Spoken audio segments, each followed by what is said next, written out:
ఆకాశవాణి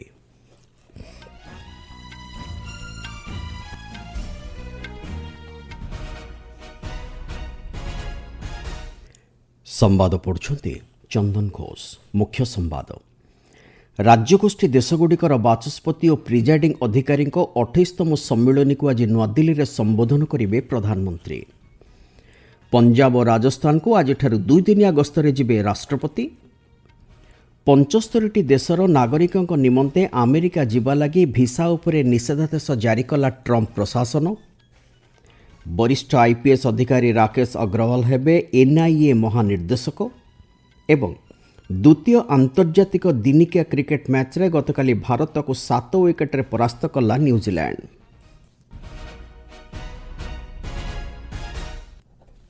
ପ୍ରଧାନମନ୍ତ୍ରୀ ନରେନ୍ଦ୍ର ମୋଦି ଆଜି ନୂଆଦିଲ୍ଲୀର ସଂସଦ ଭବନ ପରିସରରେ ରାଜ୍ୟଗୋଷ୍ଠୀ ଦେଶଗୁଡ଼ିକର ବାଚସ୍ପତି ଓ ପ୍ରିଜାଇଡିଂ ଅଧିକାରୀ CSPOCଙ୍କ 28ତମ ସମ୍ମିଳନୀକୁ ଉଦ୍ଘାଟନ କରିବେ।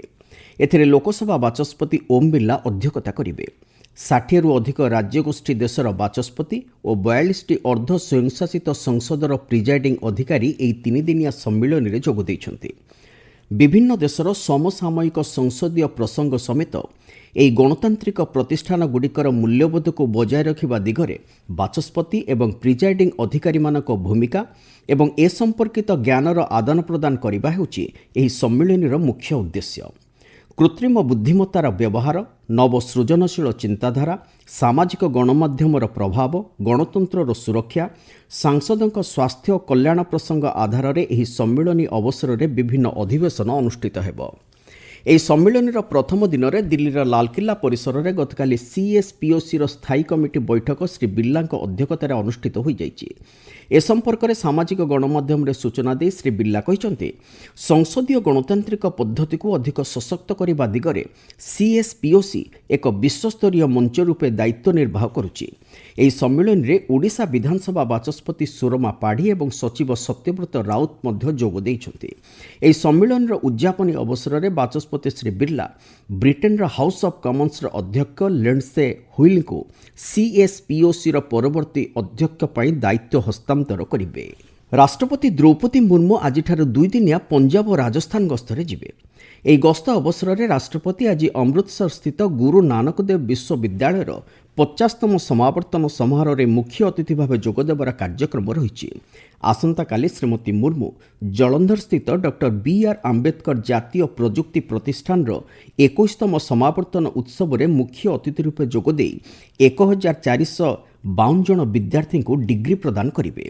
ଏହି ଅବସରରେ ରାଷ୍ଟ୍ରପତି ଏକ ବୃହତ୍ ଜାତୀୟ ପତାକା ସ୍ତମ୍ଭ, ସାଇବର ନିରାପତ୍ତା ଓ 5G ଲାଗି 2ଟି ଉତ୍କର୍ଷ କେନ୍ଦ୍ରର ଉଦ୍ଘାଟନ କରିବେ। ଏତଦ୍ବ୍ୟତୀତ ଜୟପୁରସ୍ଥିତ ରାମାନନ୍ଦ ମିଶନ ଦ୍ୱାରା ଆୟୋଜିତ 1008 କୁଣ୍ଡୀୟ ହନୁମାନ ମହାଯଜ୍ଞରେ ମଧ୍ୟ ରାଷ୍ଟ୍ରପତି ମୁର୍ମୁ ଯୋଗଦେବାର କାର୍ଯ୍ୟସୂଚୀ ରହିଛି। ରାଷ୍ଟ୍ରପତିଙ୍କ ଏହି ଗସ୍ତ ଲାଗି ଅମୃତସର ଓ ଜଳନ୍ଧରରେ ସମସ୍ତ ପ୍ରକାର ଡ୍ରୋନ୍, ଏୟାରକ୍ରାଫ୍ଟ ଓ ହେଲିକପ୍ଟର ଉଡ଼ାଣ ଉପରେ କଟକଣା ଜାରି କରାଯାଇଛି। ପ୍ରଧାନମନ୍ତ୍ରୀ ନରେନ୍ଦ୍ର ମୋଦି ଆସନ୍ତାକାଲି ନୂଆଦିଲ୍ଲୀର ଭାରତ ମଣ୍ଡପମ୍ଠାରେ ଆୟୋଜିତ ହେବାକୁ ଥିବା ଜାତୀୟ ଷ୍ଟାର୍ଟଅପ୍ ଦିବସ ପାଳନ କାର୍ଯ୍ୟକ୍ରମରେ ଉଦ୍ବୋଧନ ଦେବେ। ନୂଆଦିଲ୍ଲୀରେ ଗତକାଲି ଗଣମାଧ୍ୟମକୁ ସୂଚନା ଦେଇ କେନ୍ଦ୍ର ଶିଳ୍ପ ଓ ଆଭ୍ୟନ୍ତରୀଣ ବାଣିଜ୍ୟ ପ୍ରୋତ୍ସାହନ ସଚିବ ଅମରଦୀପ ସିଂ ଭାଟିଆ କହିଛନ୍ତି, 2016 ମସିହାରେ ଶୁଭାରମ୍ଭ ହୋଇଥିବା ଷ୍ଟାର୍ଟଅପ୍ ଇଣ୍ଡିଆ ଏବେ 10 ବର୍ଷ ପୂରଣ କରିଛି। ଷ୍ଟାର୍ଟଅପ୍ ଇକୋସିଷ୍ଟମ୍ ସହ ସଂଯୋଗ ସ୍ଥାପନ କରିବା ଲାଗି ସମସ୍ତଙ୍କ ପାଇଁ ଏହି ସ୍ୱତନ୍ତ୍ର ଦିବସ କାର୍ଯ୍ୟକ୍ରମରେ ଦେଶର 3000ରୁ ଉର୍ଦ୍ଧ୍ୱ ଷ୍ଟାର୍ଟଅପ୍ ଅଂଶଗ୍ରହଣ କରିବେ ବୋଲି ଶ୍ରୀ ଭାଟିଆ ସୂଚନା ଦେଇଛନ୍ତି। ଗୁଜରାଟର ପୋରବନ୍ଦରରୁ ଯାତ୍ରା ଆରମ୍ଭ କରିଥିବା ଭାରତୀୟ ନୌସେନା ଜାହାଜ କୌଣ୍ଡିନ୍ୟ ଗତକାଲି ମସ୍କଟର ସୁଲତାନ କାବୁସ ବନ୍ଦରରେ ପହଞ୍ଚିଛି। କେନ୍ଦ୍ର ବନ୍ଦର, ଜାହାଜ ଚଳାଚଳ ଓ ଜଳପଥ ମନ୍ତ୍ରୀ ସର୍ବାନନ୍ଦ ସୋନୱାଲ କାବୁସ ବନ୍ଦରରେ ଏହାକୁ ସ୍ୱାଗତ କରି କହିଛନ୍ତି, ଭାରତ ଓ ଓମାନ ମଧ୍ୟରେ କୂଟନୈତିକ ସମ୍ପର୍କର 70 ବର୍ଷ ପାଳନ ଅବସରରେ କୌଣ୍ଡିନ୍ୟର ଏହି ଯାତ୍ରା ଦୁଇ ଦେଶର ସହଭାଗୀ ସାମୁଦ୍ରିକ ଐତିହ୍ୟର ଏକ ଗୁରୁତ୍ୱପୂର୍ଣ୍ଣ ଅଧ୍ୟାୟକୁ ପ୍ରତିଫଳିତ କରୁଛି। ଏହାକୁ ପ୍ରଧାନମନ୍ତ୍ରୀ ନରେନ୍ଦ୍ର ମୋଦିଙ୍କ ଦୂରଦୃଷ୍ଟି ସମ୍ପନ୍ନ ନେତୃତ୍ୱର ଏକ ଜ୍ୱଳନ୍ତ ଉଦାହରଣ ଭାବେ ବର୍ଣ୍ଣନା କରି ସେ କହିଛନ୍ତି, ଭାରତର ପ୍ରାଚୀନ ଜାହାଜ ନିର୍ମାଣ ପ୍ରତିଭାକୁ ପୁନର୍ଜୀବିତ କରିବା ତଥା ବିଶ୍ୱ ସମ୍ମୁଖରେ ଗର୍ବର ସହିତ ଏହାକୁ ଉପସ୍ଥାପନ କରିବା ତାଙ୍କର ଦୃଢ଼ ସଂକଳ୍ପ ଥିଲା।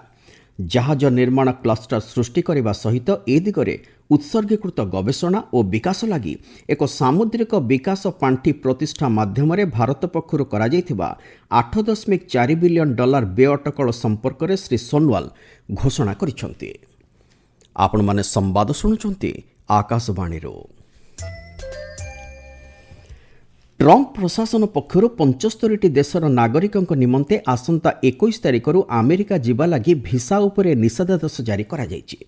अमेरिका पक्षर सरकारी भाव दि जाइथिबा सूचना अनुसार मुख्यतः सोमालिया, रूस, Iran, Afghanistan, Pakistan, Bangladesh, Nigeria, Egypt, Thailand, Brazil समेत आफ्रिका, एशिया, मध्यप्राच्य, यूरोप और लाटिन अमेरिका देशगुड़िक एहाद्वारा प्रभावित हेबे बोली जणाଯାଇଛି।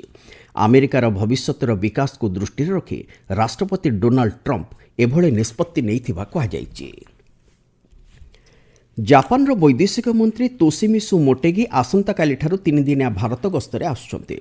वैदेशिक व्यापार मंत्रालय पक्षरु ए संपर्क में दिया जाइथिबा सूचना अनुसार आसंताकाली हैदराबाद हाउसठारे श्री मोटेगी तांकर भारतीय प्रतिपक्ष डॉक्टर एस जयशंकर सहित साक्षात आलोचना करिवे। शनिवार दिन श्री मोटेगी राजघाट जाई जातिर जनकଙ୍କ प्रति श्रद्धांजलि ज्ञापन करिबा परे दिल्ली मेट्रो परिदर्शन करिवार कार्यसूची रहिछि।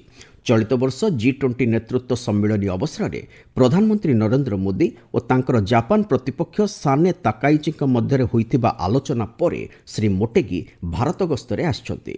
ए अवसर में भारत जापान स्वतंत्र रणनैतिक एवं विश्व भागीदार अग्रगति उपरे उभय देश मध्य आलोचना कराजिबो। वरिष्ठ आईपीएस अधिकारी राकेश अग्रवाल को जातीय तदंतकारी एजेंसी एनआईए रो महानिर्देशक भाव नियुक्ति मिली। नियुक्ति संपर्कित केंद्र कैबिनेटर निष्पत्ति क्रमे स्वराष्ट्र मंत्रालय पक्षर गतकाली एने विज्ञप्ति प्रकाश पाई। 1994 बैचर हिमाचल प्रदेश कैडर आईपीएस अधिकारी श्री अग्रवाल 2028 अगस्ट 31 किंबा परवर्ती निर्देश पर्यंत एही दायित्व तुलाइबे। वैदेशिक व्यापार मंत्री डॉक्टर एस जयशंकर गतकाली तांकर ईरान प्रतिपक्ष सैयद अब्बास आराक्ची सहित टेलीफोन जोगे आलोचना करिसेंति।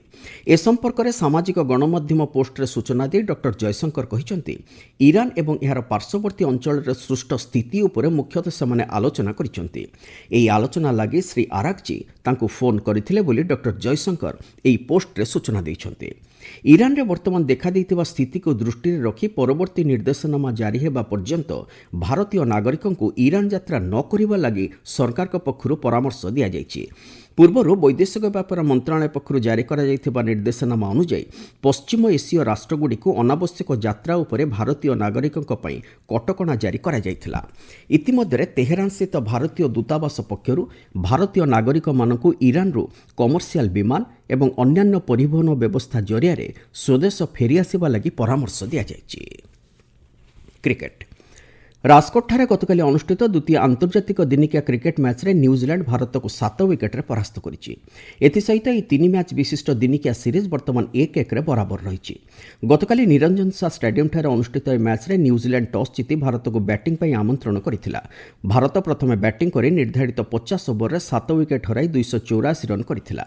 दल पक्षरु केएल राहुल सर्वाधिक अपराजित 112 रन करथिबा बेले अधिनायक शुभमन गिल 56 रन करिथिले। 285 रन विजय लक्ष्य पिछा करी न्यूजीलैंड 47 ओवर और 3टी बॉल रे 7 विकेट हाथ थाई आवश्यक रन संग्रह करिथिला। दल पक्षरु डैरिल मिचेल अपराजित 131 रन करने सहित प्लेयर ऑफ द मैच विवेचित होइचंती। एही सीरीज रो तृतीय तथा अंतिम मैच आसंता 18 तारिख रविवार दिन इंदोर ठारे खेला जिवो। महिला प्रीमियर लीग क्रिकेटर गतकाली मैच रे दिल्ली कैपिटल्स यूपी वारियर्स विपक्ष में 7 विकेट रे विजय लाभ करिछि। गत राति रे नवी मुंबई रो डीवाई पाटिल स्टेडियम रे अनुष्ठित मैच रे दिल्ली कैपिटल्स निर्धारित 20 ओवर रे 3 विकेट हराई 158 रन करिथिला। 159 रन विजय लक्ष्य पिछा करी यूपी वारियर्स निर्धारित 20 ओवर रे 8 विकेट हराई 154 रन करि पारिथिला। Shafali Verma player of the match विवेचित होइचंती। एही संस्करणर आजिकार मैच रे मुंबई इंडियंस और यूपी वारियर्स मध्य मुकाबिला हेबो। नवी मुंबई डीवाई पाटिल स्टेडियम रे एही मैच संध्या 7:30 रे आरंभ हेबो।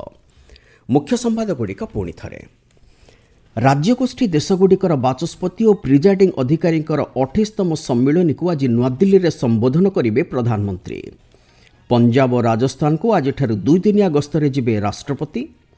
75 देशर नागरिकों निमंते अमेरिका जिबा लगी भिसा उपरे निषेधादेश जारी कला ट्रंप प्रशासन एवं वरिष्ठ आईपीएस अधिकारी राकेश अग्रवाल हेले एनआईए महानिर्देशक।